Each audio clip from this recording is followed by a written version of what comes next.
Olá, tudo bem com você, meu irmão, minha irmã? É com muita graça que viemos nos apresentar a Deus neste dia e nos colocar debaixo da vontade e da graça do nosso Senhor Jesus Cristo. Eu sou William Toledo e você está no podcast Falando de Deus. Estamos aprendendo sobre como viver uma vida com propósitos, baseado no livro de Rick Warren. Hoje estamos no 17º dia desse aprendizado de 42 dias que nós teremos. E tem sido muito edificante, porque a cada passo que nós damos, nós entendemos o propósito de Deus nas nossas vidas e tudo que foi criado para que nós possamos dar continuidade nessa caminhada de forma plena, saudável e consciente. Porque a palavra de Deus diz que nós devemos fazer um culto racional a Ele. E culto racional é um culto consciente. É um culto conhecendo a palavra de Deus na sua essência. E nós já vamos começar esse 17º dia, falando de um lugar para pertencer.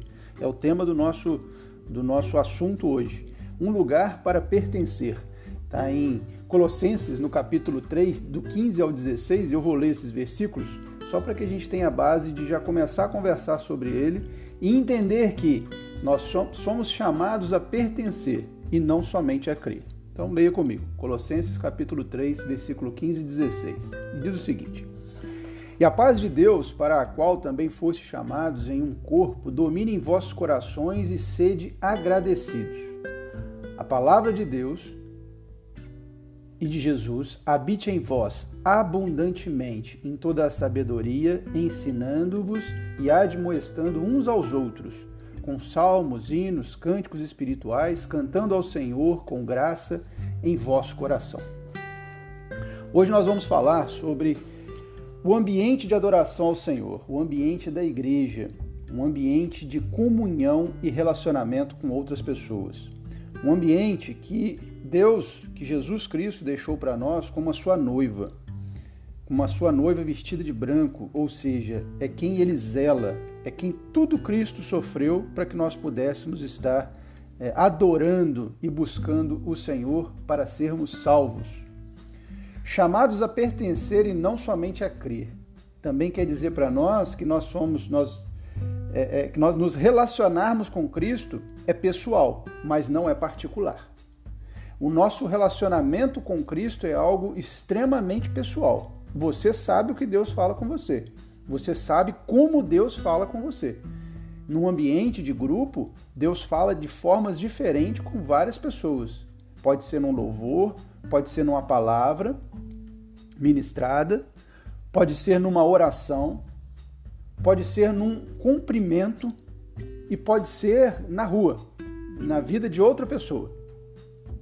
Então, ou seja, o nosso relacionamento com Cristo é algo extremamente pessoal, mas não é particular.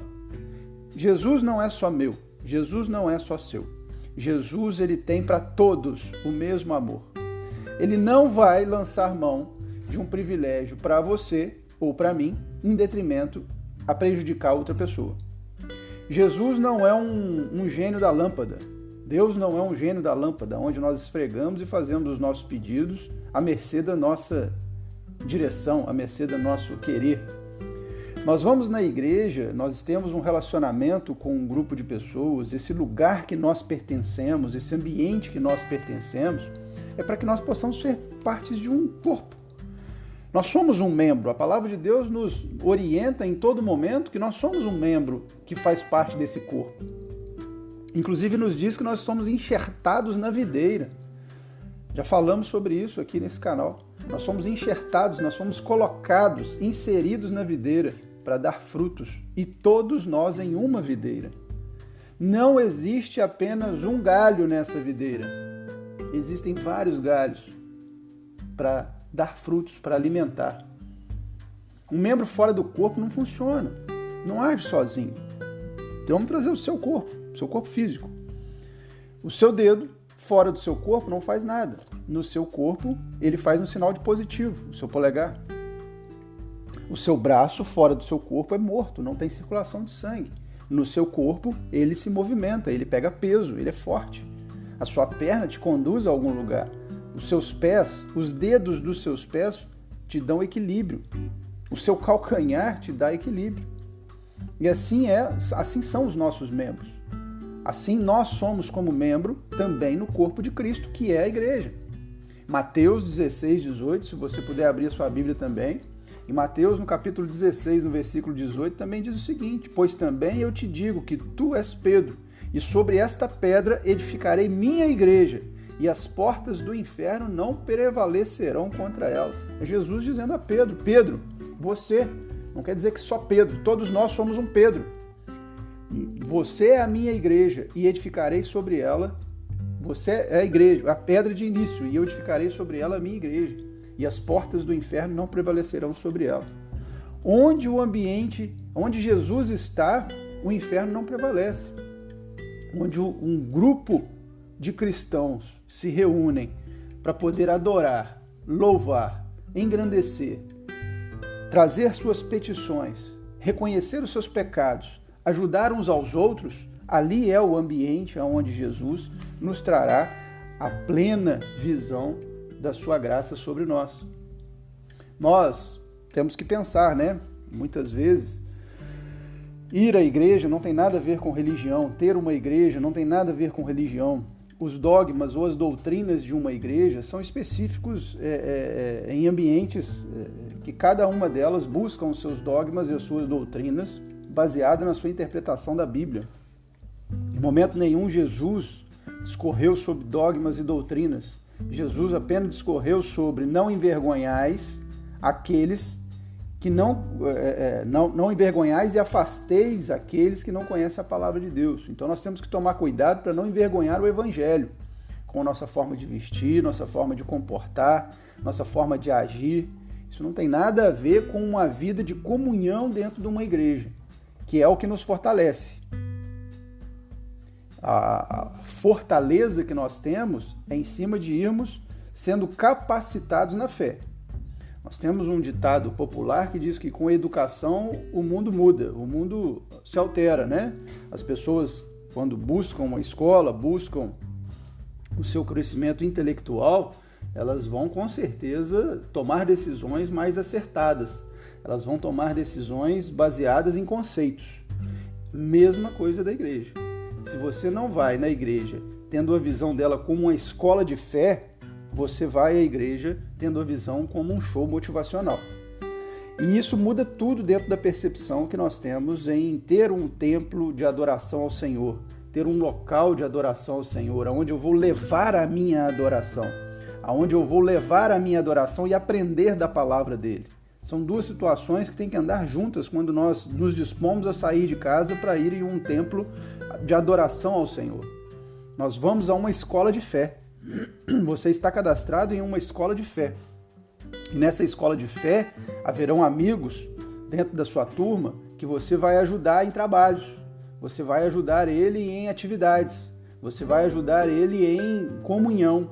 Você vai reconhecer a dificuldade daquele amigo seu em trabalho de escola, não era assim? Um tinha facilidade para falar e outro para escrever, outro para aprender, um tinha facilidade para matemática, outro para português, e os amigos sempre colam um no outro quando há uma cola que eu digo é no sentido de estar perto. Estão perto um do outro quando há uma dificuldade em determinada matéria. Vamos fazer um trabalho na casa de fulano. Vamos fazer um trabalho na casa de ciclano. Existe um companheirismo, uma comunhão. A igreja é a mesma função, mesma atividade. Vamos fazer uma oração na casa do irmão X. Vamos aprender com o irmão Y sobre o testemunho que ele tem. Vou testemunhar aquilo que Deus tem feito na minha vida.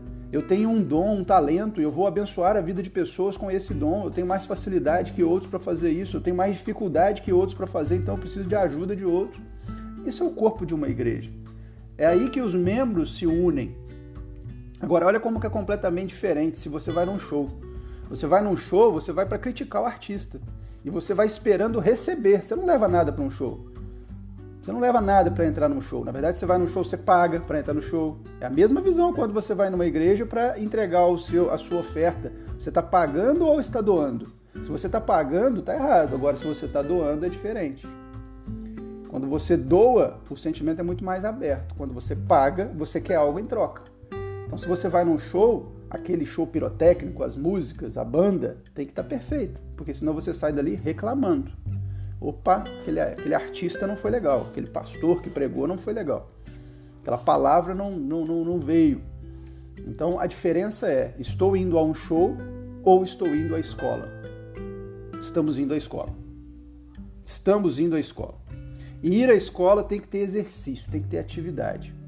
Se nós não vamos à escola para poder praticar e saímos da escola dizendo o seguinte: eu vou me isolar porque eu não quero ter problemas, né? Vamos na igreja, eu vou me isolar porque eu não quero ter problemas, não quero participar, não quero ver coisas erradas, não quero, é preferível estar de fora do que eu participar e me incomodar. Ou seja, nós não estamos fazendo prova, nós estamos indo na escola, mas não estamos fazendo os testes que vão me fazer passar de ano. Eu não estou aplicando e desenvolvendo na minha vida os testes que irão me desenvolver para que eu possa ir para a próxima fase. E assim por diante, porque toda escola você tem teste para ser aprovado. Por mais que você não tire nota máxima, você tem uma nota média que precisa ser aprovada. E nessa escola de fé é a mesma coisa, só que é na prática. Como é que eu estou moldando o meu caráter? Como é que eu estou ajudando a moldar o caráter de outros? Como é que eu estou desenvolvendo? Em Hebreus 3:13 nos fala sobre isso. Vamos abrir nossa Bíblia em Hebreus 3:13 e entender como que é essa característica. Antes, exortai-vos uns aos outros todos os dias, durante o tempo que se chama hoje, para que nenhum de vós se endureça pelo engano do pecado. Hoje, todos os dias, exortai-vos uns aos outros. Não tem essa, eu vou me isolar, eu não quero ter problemas, eu não quero ver o pecado do outro, eu não quero que o outro veja o meu pecado. Está errado. A palavra de Deus diz, antes, exortai-vos, chame a atenção um dos outros todos os dias. Repreenda, ensine, conduza, seja conduzido durante o tempo que se chama hoje. Hoje, vivemos hoje. Amanhã será hoje. Para que nenhum de vós se endureça pelo engano do pecado. Porque senão o pecado nos dá a visão de soberba. A visão de que eu sou melhor do que o outro. De que eu sou maior do que o outro. Porque Jesus não prometeu edificar o seu ministério, ele prometeu edificar a igreja. Jesus, em todo momento, ele não quer nos impulsionar, ele impulsiona a igreja. E nós fazemos parte dessa igreja, nós somos enxertados nesse corpo. E assim nós vamos dar os nossos frutos, em prol da igreja. Pedro, quando ele chamou Pedro, você será a pedra, Pedro. Primeira pedra. É a primeira estrutura dessa edificação. E várias outras pedras virão. Várias outras igrejas virão. E assim Pedro foi. Levar o seu testemunho e gerar comunhão entre os irmãos. Então nós temos que saber que o nosso ministério não é principal e não é primordial em cima do ministério de Deus. Tem aquela ditado, aquela frase popular, né? Casou, mas vive como vida de solteiro. Fulano de tal casou, mas é igual solteiro. Casamento não vai dar certo. Casamento não vai dar certo. Casou, mas continua saindo com os amigos. Casou, mas não fica dentro de casa dando atenção para a esposa e para os filhos. Ou vice-versa, para o marido e para os filhos. E na igreja a mesma coisa. Quando nós casamos com a igreja, nós mudamos a nossa prática. A gente tem que entender que é um relacionamento. Que é um relacionamento de comunhão e crescimento. Nós não adquirimos a nossa salvação dentro da igreja, porque a salvação vem em Jesus. Mas a nossa comunhão e o nosso crescimento é nesse casamento com a igreja. Nós precisamos relacionar, porque só assim nós iremos crescer. E passar de fase, passar de ano, passar de desenvolvimento, crescer.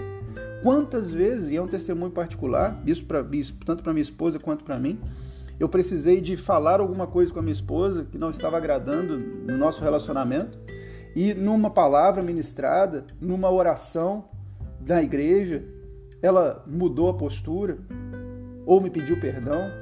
E da mesma forma, quantas vezes eu pedi perdão a ela por algo que eu tenha feito, porque numa pregação, ou numa oração, ou num ambiente entre irmãos cristãos, eu vi que eu estava fazendo uma prática errada e que estava desagradando ela e a minha família. Na criação da minha filha, no relacionamento com as pessoas, no trabalho. Quantas vezes eu fui ensinado mesmo a contragosto, mesmo achando que eu estava certo. Ali eu refleti e pensei, opa, se eu não tivesse ouvido isso, eu não teria mudado. Muitas vezes só a palavra, só a leitura da palavra não traz para nós esse entendimento, nós precisamos de ver na experiência dos outros. E Deus usa tudo no seu reino para falar conosco, tudo em volta de nós para falar conosco. Então, essa é a base do amor. Se eu não tenho um relacionamento de comunhão, eu não posso dizer que eu amo os outros. E o amor, nós já notamos e vimos que é uma base para tudo nas nossas vidas. O amor é dedicar tempo. Esse dedicar tempo, eu tenho que dedicar tempo às coisas de Deus. Eu tenho que dedicar tempo à comunhão com os irmãos. Eu tenho que aprender a amar me relacionando, na prática. Não com palavras bonitas e ao vento, mas na prática. Eu amo muito mais agindo do que falando. E eu convido você, nesse momento, a vir orar comigo nesse sentido, para que Deus nos ensine a amar e desejar viver em comunhão. Para que o Senhor tenha misericórdia de nós, porque sem Ele nós não conseguimos. Porque a palavra de Deus também diz para nós, por meio de Paulo, que o mal que eu não quero fazer eu faço, mas o bem que eu quero fazer eu não faço. E nós já vimos também que muitas vezes eu tenho que fazer o meu espírito empurrar o meu corpo, porque se eu não fizer, o meu corpo toma conta e o espírito está pronto, mas a carne é fraca. Então nós temos que orar. É só em oração que nós vamos conseguir desvencilhar os nossos desejos individuais e entender de uma vez por todas que nós não somos exclusivos. Nós pertencemos a um reino. E pertencer a esse reino quer dizer que nós precisamos relacionar com os outros, ajudar e ser ajudado. Nosso relacionamento é pessoal e não particular. Amém? Então vamos orar. Se você puder, onde você estiver, curve a sua cabeça, feche seus olhos e eleve seu pensamento a Deus junto comigo. Senhor, somos pequenos e extremamente dependentes de Ti, Pai. Seríamos consumidos se não fosse a Sua misericórdia. Muitas vezes julgamos e queremos criar um ambiente ou um Deus próprio para nós. Mas sabemos que isso não existe, Pai. É o Senhor quem nos criou. Somos criaturas e eleitos filhos do Senhor, como quando escolhemos andar mediante a vontade de Jesus Cristo sobre essa terra, sendo renascidos do Espírito. E como renascidos do Espírito, queremos praticar o amor, Pai. Praticar o amor em comunhão com outros irmãos, em comunhão com uma igreja, Pai, que fale da Sua palavra, na essência, na verdade, e que o Senhor possa nos conduzir até ela pelo reino, porque vivemos pelo reino, Pai, não por uma placa de igreja. Não é sobre religião, é sobre Deus que estamos falando, é sobre o Senhor. E, Senhor, eu sei que tem muitas casas de bênção que abençoam e instruem muitas escolas de fé, Senhor, espalhadas pelo mundo todo. Induza-nos e conduza-nos a essas escolas, Pai, para que possamos ter a visão do Senhor no Seu reino. Precisamos da Sua ajuda, Senhor, para podermos ser livres desse mundo e lutarmos contra as hostes celestiais do maligno. Mas em grupo é muito mais fácil. Essa jornada só pode ser vencida em grupo, Pai, porque sozinhos cairemos e falharemos. Abençoa-nos, Pai, abra os nossos corações, abra o nosso discernimento, envia-nos a nós cada vez mais um grupo onde possamos, ó Pai, contribuir agindo e receber também o suporte, Pai. É em Ti que nós entregamos nossa vida e pedimos, tenha misericórdia de nós. Para a honra, glória e graça do Seu santo nome, entregamo-nos a Ti, Pai, para a salvação eterna em Cristo Jesus. Em nome de Jesus Cristo. Amém.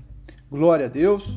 Que Deus, vamos ficar com essa palavra hoje, que Deus abençoe nossas vidas e nos dê sede para irmos a caminho dessa escola de fé e em comunhão possamos ajudar e ser ajudados, suportados, sustentados, enxertados nessa videira viva que é Jesus Cristo em nossas vidas. Um grande abraço para você, espero lhe encontrar no próximo episódio aqui no podcast Falando de Deus. E até lá!